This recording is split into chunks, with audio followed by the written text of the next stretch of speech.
afternoon, good evening. Welcome back sa ating channel, It's a Trap. So may nag-request ng video na to, kaya ginawa ko rin. No? Nagtanong siya, sabi niya, "Sir, pwede ba, nung una pala, sabi niya, bumili kasi siya ng plans. No? Siya yung nauna doon sa promo natin na buy one take one. Sabi niya, "Sir, baka pwedeng imbis na Sphagnum and Perlite, yung medium, ang gawing mo medium ay Pitmos." Sabi ko, nisip ko Tapos sabi niya, paso itim. Pero doon tayo mag-focus sa medium. No, kasi mahalaga yan. Actually, sa paso mahalaga na. Pero ito, medium tayo. So, bakit Pitmos ang gusto niya? Siguro dahil sa kulay. Dahil ang Pitmos, medyo dark yung kulay. Medyo parang astig tignan. At kumbaga nagkakaroon ng contrast yung plants and medium. No? Hindi tulad pag Sphagnumos, pag tumagal, parang hindi na appealing yung itsura, di ba? No, pero may paraan naman yan para mapaganda nyo. Pero Pitmos yung pinili niya. So ang ginawa ko, may Pitmos ako doong natira para hindi ako mapahiya sa kanya. Hinugasan ko ng 3 beses sa rainwater. So ito pa yung hinugasan ko kahapon, hindi ko pa naliligpit. Ito yung mga natirang Pitmos. So ang Pitmos, galing rin yan sa Sphagnumos or Coco Peat, no? At hinaluan ng iba pang mga biodegradable na sa bag, no? So galing yan sa kumbaga yung composted na peat, no? Kaya nga Pitmos. So hinugasan natin para mapababa natin yung TDS reading at maging safe sa ating mga precious plants. So, ng Pitmos, pwede nyo rin haluan ng Perlite. Tulad na lang halimbawa na dito sa tabi natin. Pwede nyo haluan yan, pero maging itsura niya, syempre, itim, tas puti. So, baka hindi nyo rin type, no? Kaya iba gusto, pure Pitmos. So, ang ginawa ko, pinantoppings ko lang yung Pitmos. Hindi ko ginawang pure, kasi kung ipo-pure ko yon, kung yung ilalim nun ay pure Pitmos, baka bumaba yung medium hanggat maubos yung medium niya. Kaya sabi ko, lagyan ko ng Sphagnumos, tapos inibabawan ko ng Pitmos. Dahil limited rin yung Pitmos ko, hindi ko rin yun maipupure Pitmos talaga kahit gustuhin ko. Dahil pag pinilit ko, baka hindi maganda yung maging resulta. So,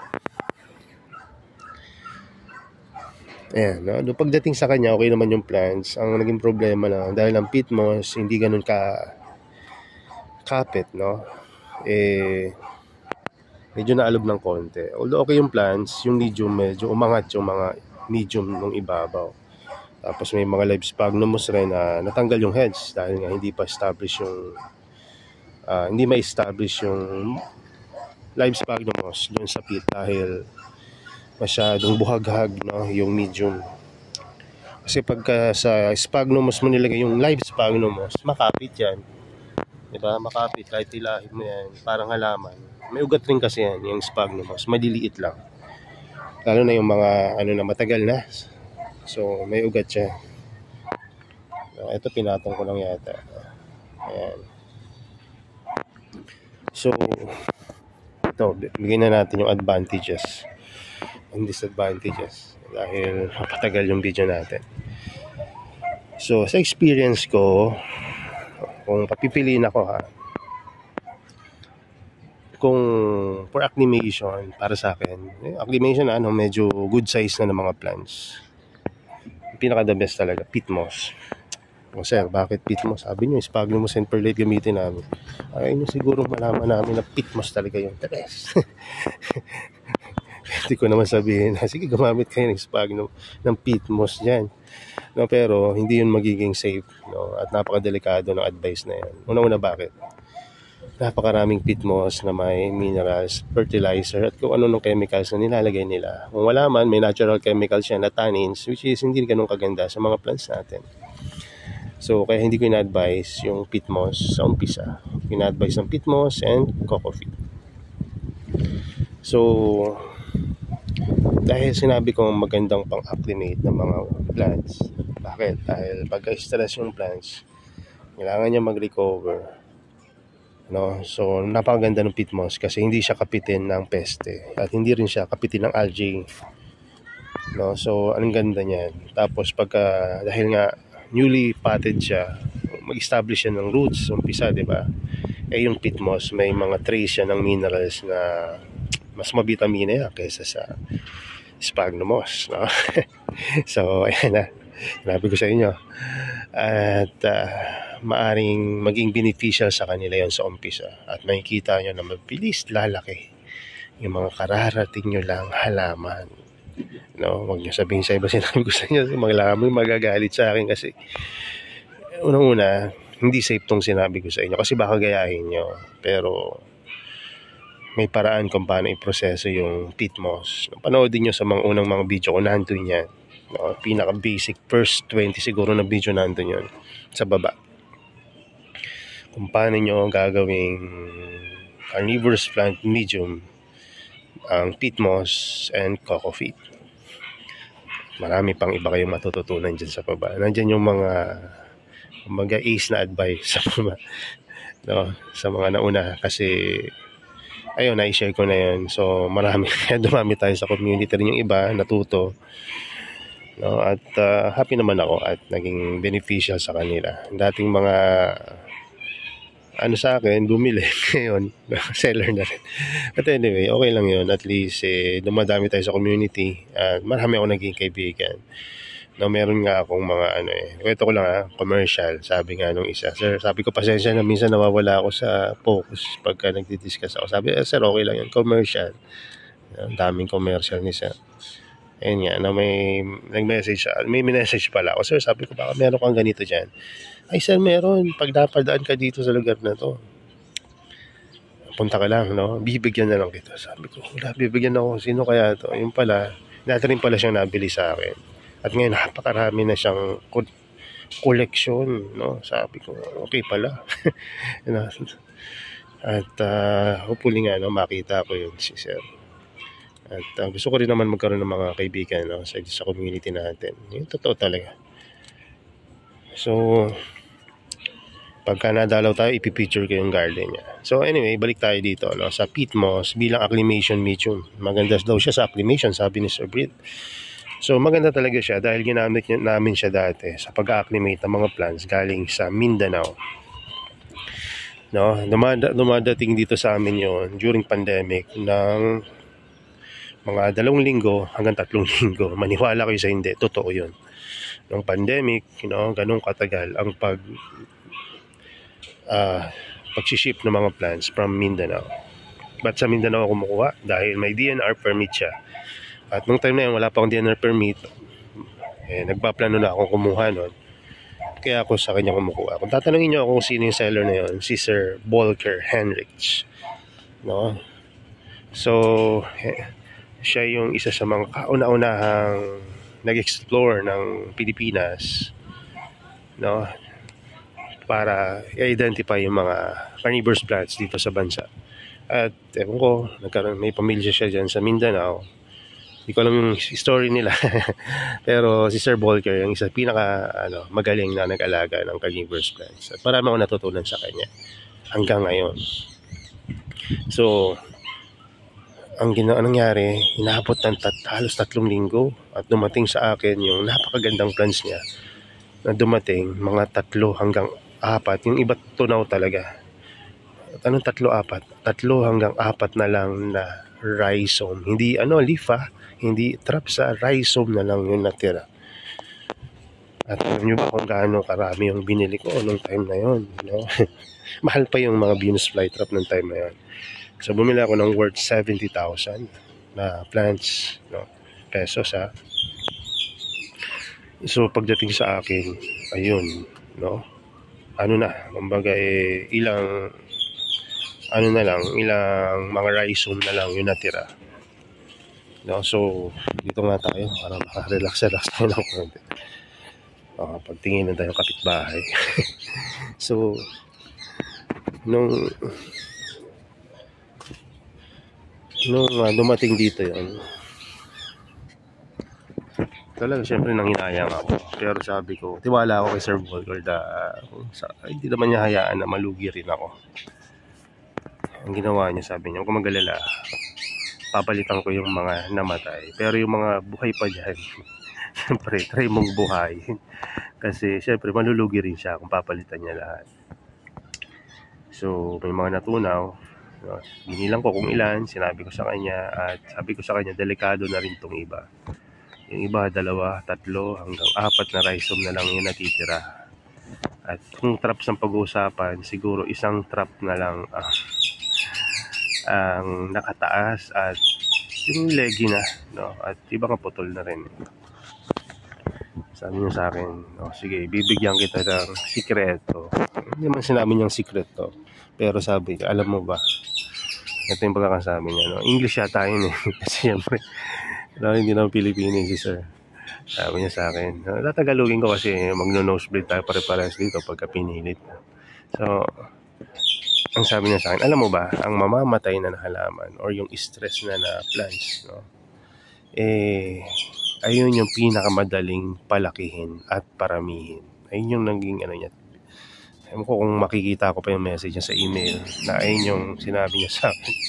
Hindi ko alam kung budol na na kasabihan yun or nasabi niya dahil gusto niya talaga mabuhay yung mga pinadalan. Siyempre, kung may halaman ka, gusto mo talaga mabuhay yun. Unang-una, kabuhayan natin yun na mag-sell ng plants, no? At pangalawa, siyempre inalagaan mo na matagal yun tapos mamamatay lang sa ganong pangyayari. So sinabi niya sa akin, mabubuhay yan, no? At mabilis ring dadami. At hindi nga siya nagkamali, no? Actually, hindi lang nabuhay, no? Tama rin siya doon sa sinabi niyang mabilis ring dumami. No, yung isang plants nagkaroon ng maraming growth, no? Ano kaya yung dahilan bakit nangyari yun, no? Diba? Napapalayo tayo, napapalalim yung pag-aaral natin, pero dahil lang yun sa Pitmos. Kaya sir, ayan, salamat po, no? Shout out pala kay Sir Maru Cervantes.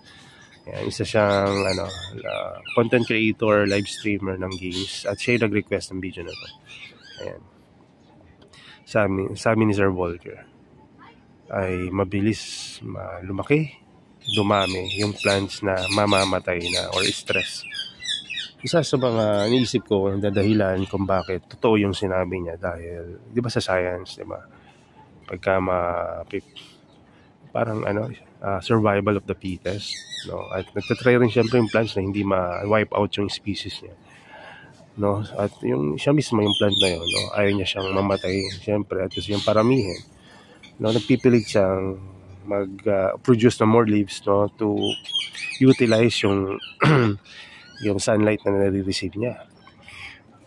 Sorry So, nangyari doon, no? Ayun, doon natutunan na ang bilis ngang mabuhay. Pangalawa, hindi niya man sinasabi sa akin kung ano yung medium niya. No, madalas ko siyempre bilang isang baguhan at wala naman nagtuturo sa akin noong time na yon sa alaga ng carnivorous plant kahit dun sa mga nabilan ko na, no? Dati kasi pag bumili ka ng plants, parang nakapulot ka ng genie, lampara na yung genie, 3 tanong ka lang tapos halos hindi ka napansin nung binilan mo. Siguro dahil may kanya-kanya rin silang trabaho, day job, no? Wala silang time masumagot. Ayan. Kaya nung natuto ko, sabi ko, parang medyo nagkaroon ako ng parang sabi ko, ba't ganun sila, no? So kanila naman ako bumili, ayaw nila akong turuan kung paano pag-alaga. Kasi nga kakaiba itong pag-alaga ng carnivorous plant. Maaring unang-una hindi rin nila alam. Pangalawa, may alam sila pero ayaw nilang sabihin kasi baka maging competitor kanila palang araw. Dahil iilan lang ang nag-aalaga ng carnivorous plant dati. Kung ngayon, konti lang yung nag-aalaga, mas konti dati. As information, napaka-konti. Kahit sa international community, hindi nila sila sinasabi yung mga ibang sikreto. Maliban na lang sa mga forum na mayroong talagang madadaldal doon na hindi maipigilan sa sarili na sabihin yung mga sikreto.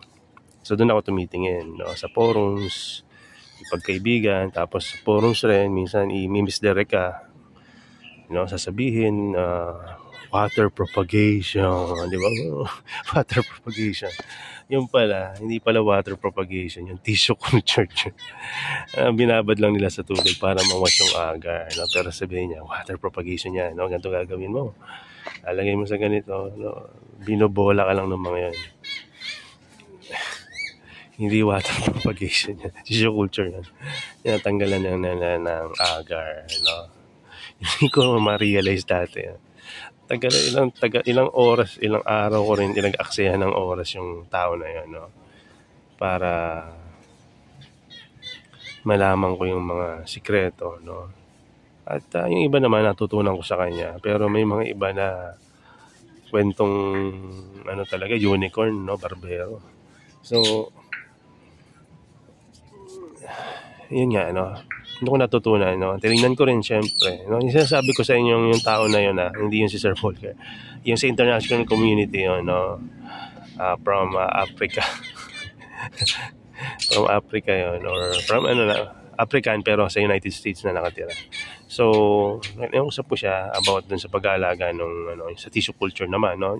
Pagdating naman dun sa doon naman nga sa medium, balik ulit tayo sa medium. Parang typewriter, palayo ng palayo, no. So, eto, no, doon sa medium nakita ko, no, tinignan ko yung website dati ni Sir Volker, no, bago ma-hack yung website ng pictureplantfarm.com. Kita ko doon, sabi ko, may mga pictures sila doon na ang medium na ginagamit nila, coco peat. Kasi syempre, 'di ba, sa Mindanao, no, sa mga probinsya, usong-uso yung may maraming buko pa sa kanila.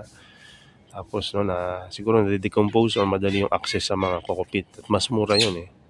So kaya coco peat yung ginagamit nila at ang gaganda ng mga plants nila. No, at isa pa ganito, yung mga tekniko dati kaya ako natututo rin sa medium Kaya nalaman ko rin na maganda yung peat moss. Pag magpapadala yung iba, walang medium, no? Kasi nga tumatagal yung plants. Sabi nila kapag walang medium. Pero hindi ko pina-practice yun na magpadala ng plants na walang medium kasi alam mo na pag mga buyer na baguhan, hindi nila ma-appreciate yun. Plants na nasa plastic na wala man lang medium or lupa na kasama. So, uso dati yun, bago pa dumami talaga ng gusto. So, kailangan ko mag-research talaga kung anong medium yung best, no? So, doon ko nga natutunan kay Sir Volker na coco peat ang gamitin and peat moss dahil nakita ko sa website nila at nung dumadating yung plant sa akin, may bakas pa. Kasi pagka marami kang in-order, hindi maaari na walang matitirang residue ng medium dun sa pinapadala nilang plants na nakabalot lang ng tissue paper na basa na may natitirang mga medium. Hindi siguro nahugasan ng gusto. So natutunan ko doon na ayun pala yung gamit nilang medium, coco peat and peat moss, no? Siyempre ngayon alam ko na kailangan ko malaman kung paano gamitin yon, no? Hindi rin naman nila sinasabi kahit itanong ko. Pero okay silang bilan kasi magaganda yung plants rin nila no? So ako naman si baguhan, no, nag-research ako kung paano pababain. Wala rin akong kita kung paano gagawin. So ako na rin mismo yung naka-discover kung paano pababain yung TDS reading. So una syempre nung pinag-pray ko at trial and error. So ang ginawa ko noong una, hugas ng medium. Pero nung ginamit ko, failed, no? Sabi ko hindi pa rin ganun kaganda. So nung ko na-discover din yung ibang mga product na pwede kong gamitin, tsaka equipments. Bumili ako ng Biolexis. No? Kasi sabi ko bakit nabubuhay? Ito yung isa sa mga naging mga naging kumbaga basihan ko kung bakit effective ganun yung proseso ng peat moss para magamit mo sa carnivorous plant. Unang-una sa tissue cultured, no, although high in nutrients yung media, nabubuhay yung carnivorous plant and other plants doon. No, bakit? Unang-una dahil malinis yung medium, aseptic. So kung outdoor setup at hindi yung tissue culture, paano mo magagaya yung ganong setup sa outdoor? No? Imposible, no? Pero posible sa mga first stages. No? Kaya maganda nga pang acclimate lang. So, ang pwede mong gawin, gawin mo rin as, kumbaga, patayin mo rin yung bacteria at iba pang mga peste doon sa medium na yun, coco peat, kasi pinamamahayan niya ng mga bacteria at diba, ng mga insect, no? So, ang ginawa ko, pinakuluan ko ng hindi lang 6 na oras. Ginawa kong 8 oras, mahigit pa, ang pagpapakulo sa coco peat. Tapos kung pakuluan, hinugasan ko ng tubig balon, hanggat luminaw. Tapos hinugasan ko ng tubig gripo hanggang luminaw. At panghuling mga banlaw, 3 hanggang 4 na banlaw, rainwater, hanggat bumaba naman ang TDS reading niya. Sir, napakahaba ng proseso na yan. Kaya nga, hindi ko ina-advise to sa mga baguhan. Pero kung gusto nyo, na the best yung medium nyo, at para sa mga plants nyo na napakamamahal, sa tingin ko, hindi naman kayo manghinayang na gawin yun. Kasi, syempre, gagawin nyo ng isang batch, pang matagalang supplies na yun. So, kung una, mura lang ang coco peat kumpara sa sphagnum moss. Pamahal lang kayo kung pakukuluan nyo ng 8 hours. Kaya nga ako gumamit ng Biolexis Kalan. Ang Biolexis Kalan kasi, meron pa ako niyan na gustong sino mag-avail. May 4 na piraso o 3 piraso pa yata ako dito natira niyan. Ayun yung kalan na gumagamit ng rice hull as a fuel, So yung rice hull na yan, isa rin yan sa mga ingredients na ginagamit ko doon sa medium na yon, So may fuel ako, pag yung rice hull naging carbonize, sinahalo ko rin yan sa medium at napapababa rin natin yung TDS nun kahit na masustansya yon. Diba? Ewan ko kung naintindihan nyo yun. So, ang haba nung video na to, about lang dun sa peat moss, So, ayan, So, okay na rin siguro humaba to dahil baka may mga iba sa inyo na tulad ko dati na talagang inspiradong gawin yung mga bagay na kumbaga extra step para maalagaan yung kanilang plants. Baka makatulong sa inyo. At I'm more than happy to share yung mga technique na ginawa ko dati. Ibibidyo natin para lahat makinabang. Kasi alam nyo ba, pero mabait dyan yung kaibigan ko nagsabi sa akin nito. Siguro ayaw lang talagang maging parang common tong mga carnivores. Ang sabi niya sa akin, uy, huwag mong i-share sa iba. Kasi alam mo na mangyayari. So, isa sa mga sikreto sa pag-aalaga. Pero sinishare ko sa inyo kasi alam mo naman na ito isa to sa mga kahit sa ang mga sitwasyon. Ito yung sinasabi ko lagi sa mga kakilala ko. Trabaho ko, boss ko, sa family ko na ito. Kahit i-share ko sa inyo yung mga sikreto sa pag-aalaga ng carnivorous plants. Hindi naman tayo mawawalan ng pagkakakitaan or blessings or sustain our daily needs kasi yung iba takot i-share yung mga secrets kasi baka magkaroon ng competition, matalo sila. Pero kung sinishare ko to kasi ang paniniwala ko ito hindi naman tong mga plants yung nagbibigay sa akin ng blessings kung hindi yung Diyos na sinasamba ko. So, ayun ang sinasabi ko kahit may nagtanong sa akin sa work dati. Kasi nga, freelance ako tas pagka may project, doon lang kami may work, At pagka wala ng work, isa-isa na kaming nawawala sa office, Sasabihin sa akin nung isa, paano yan, last day na to, wala ka ng work bukas. Sabi niya sa akin, paano ka na?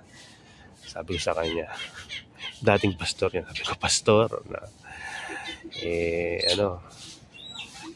hiniwala ko na hindi naman yung boss natin or yung work natin yung nagpapala sa atin, kundi si God. Maliit o malaki, nandito man ako sa office or nasa bahay ako, sa garden ako, hindi naman nagkukulang siya sa mga blessings, Kung sakaling may time na may mga mahina talaga, kahit nasa dito sa paghahalaman, may mga gustong ituro sa atin si God, no? Let's say, magtipid, no? O kaya imbis na mga puro kain tayo sa labas, magluto naman sa loob, no? Para mas healthy yung pagkain. No, ayun yung mga tinuturo. O kaya imbis na maging happy tayo sa mga material things, no? Mas i-treasure natin yung mga iba pang bagay like health, no? Family, no? At yung mga iba-iba pa, appreciate small things nga, sabi nga, di ba? So, ayun, no?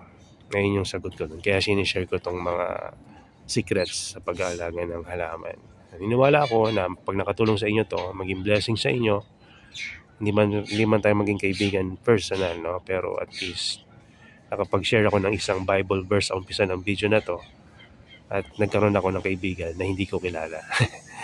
So, at nakatulong rin ako, no, sa pag-alaga ng plants nyo at lalo na dun sa iba na nagre-resell at nagbebenta. No, at least maging successful kayo. Hindi nyo naman ako maalala, no, pagka successful na kayo, okay lang, at least nakita ko na nakatulong talaga sa inyo. So ayun, may mga natulungan kasi ako dati na ayun, ganun na ano, parang nakalimot. No, but anyway, so God bless pa rin, no, at salamat sa panonood ng video na to at bye bye, God bless.